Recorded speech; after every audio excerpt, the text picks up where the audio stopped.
All right, guys, welcome to this video. There's some news in the lawsuit or in the whole situation with Blizzard versus Turtle WoW. Today, Turtle WoW has officially published an open letter to Blizzard Entertainment. They are directly addressing the company and proposing some legal framework for Turtle WoW and for community-run servers in general. So in this video, I'm gonna go through the entire letter so you guys can hear their message to Blizzard Entertainment. I've created a voiceover so you guys don't have to listen to me stutter through this entire letter. And after that, I'll talk a little bit about my thoughts about it and what I'd hope to see for the future of Turtle WoW. But here we go. Dear Blizzard Entertainment, we're Turtle WoW, a group of fans who love World of Warcraft and share a lifelong dream of contributing to its development.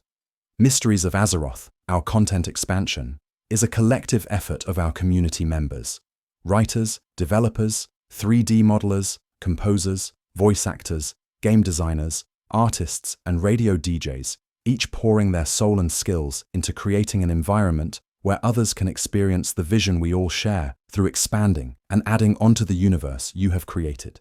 During the 7 years we've been online, we have worked towards finding the right recipe to add an element of replayability to the natural progression of an MMO world.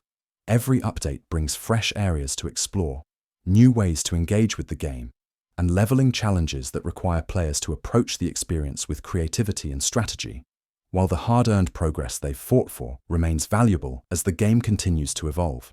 The response from our community has been nothing short of positive and heartwarming. Our players have consistently expressed that Mysteries of Azeroth feels like a home that always welcomes players back. Many successful games have a modding community. It is a part of gaming culture and a testament to the game's quality and the community's passion. The World of Warcraft modding community is flourishing, and as more tools become available, it will only continue to grow. Everything your devoted fans create enriches the game universe with diverse perspectives and innovative ideas. Your storytelling has inspired this creativity, and we hope that Blizzard embraces fan-driven content as its own legacy, rather than alienate this passionate community.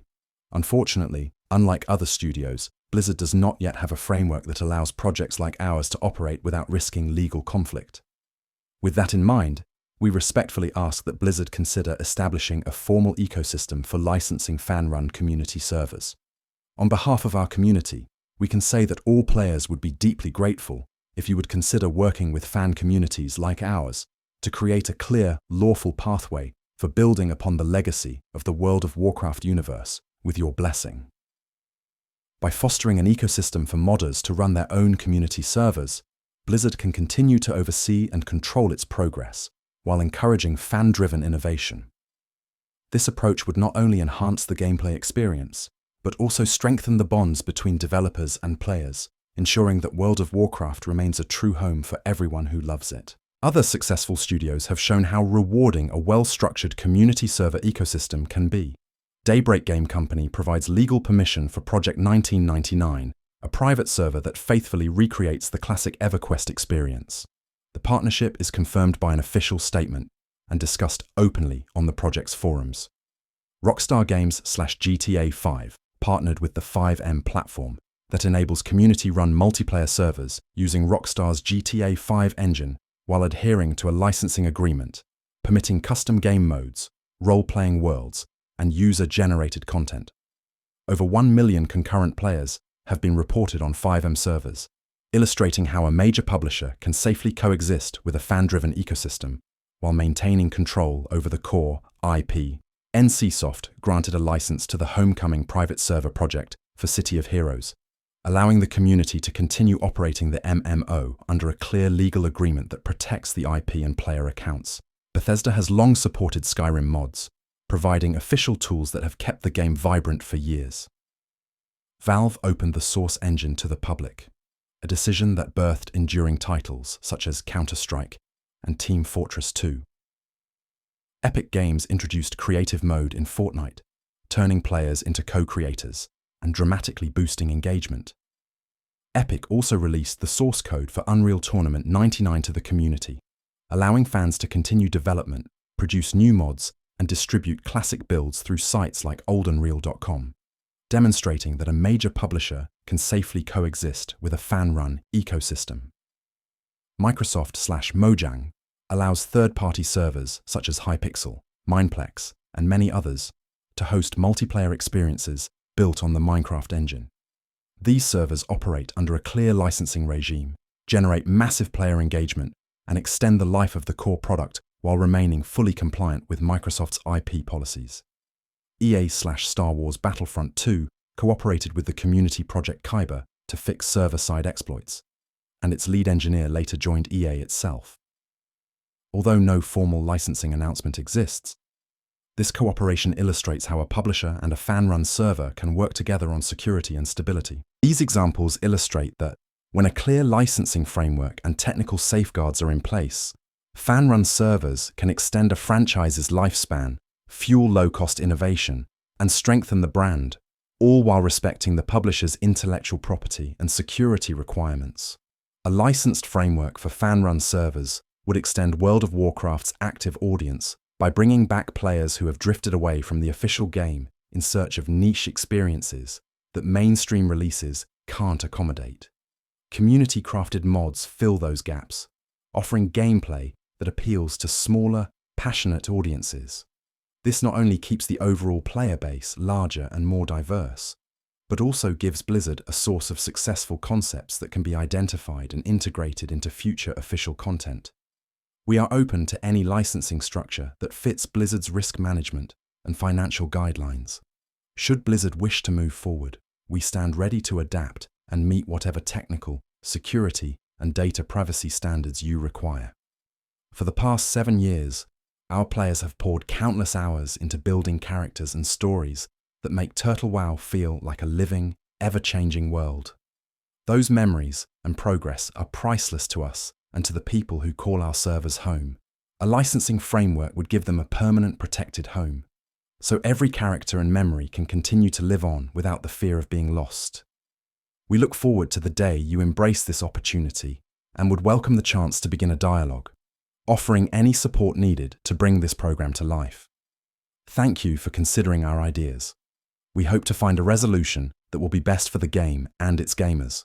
What a massive letter. I think this shows a lot of effort on Turtle WoW's side, and I actually did not suspect or expect Turtle WoW to try to work with Blizzard on this issue. I wholeheartedly expected Turtle WoW to just completely ignore Blizzard. But this is, I like it. It's good. I think it shows a lot of respect, and it's a genuine attempt to an open dialogue with Blizzard. And I think that's something that the WoW community has needed for a long time, or wished for a long time.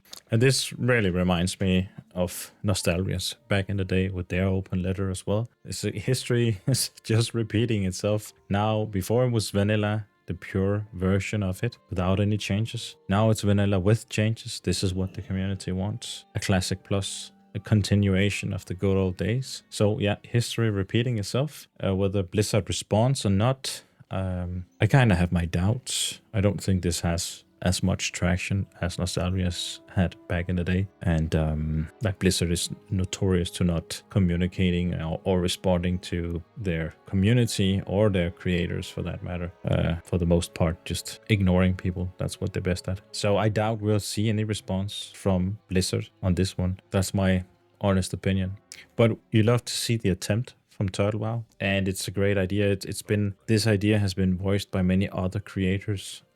Tello, namely, has voiced it. I also think that Hammer Dance and a bunch of others have spoken about the idea. Solheim as well has spoken about the idea of having what's called UGC, user-generated content, like a modding community, being able to mod the game in such a way that it falls under Blizzard's licensing, and with many of the same examples that they showed in their letter. Now it's not only about preserving the history of the game, it's also about evolving the game in this classic plus spirit and having the community be the ones who make it. Maybe we'll have a bunch of classic plus servers, but naturally the best ones will rise to the top. the ones that get the most traction will automatically rise to the top and the rest will die out. So I think this is the best way. Either this or some sort of poll system where you ask the community, Blizzard asks the community or polls the community and implement whichever. If it gets approved or if it doesn't get approved, then it doesn't get implemented. Simple as that. But the pessimistic side of me is still like, even if this becomes a thing, like Turtle WoW hosting their version of Classic Plus on a Blizzard official server through some licensing deal. What about anti-bot measures? What about game masters? What about WoW tokens and other pay-to-win features? Will these be forced into the server so that Blizzard can earn more money? To be honest, I'd rather see Turtle WoW keep their own server and just, in a way, ignore Blizzard, because I don't think, even if Blizzard makes a great Classic Plus, which I don't doubt that they can if they really wanted to, but they wouldn't be able to enforce their own TOS. They would not be able to stop the fly hacking, stop the botting, stop the gold sellers. They haven't been able to do that thus far, so why would that suddenly change with Classic Plus? So would you even want to play on a Classic Plus, like a Blizzard official Classic Plus server? Because they won't be able to enforce any of this. So that's why I'd rather actually play on a private server with their game masters and their rules, not Blizzard's rules, which they break all the time anyway. Like, in my mind, there's no better product than what the private server or the modding community is delivering. That is the best product, no doubt. And it's kind of a shame that it's not theirs legally, like it sits with Blizzard. It's a shame. They don't deserve it. It's not even the same developers. Those have all come and gone. It's a corporate shell. But that's my 2 cents, and that's this video, guys. Gonna be exciting to see what happens, but I honestly, I don't expect any response from Blizzard, but we'll have to see. Anyway, guys, thanks for watching this video. Remember to like and subscribe if you like the video, and I'll see you in the next one.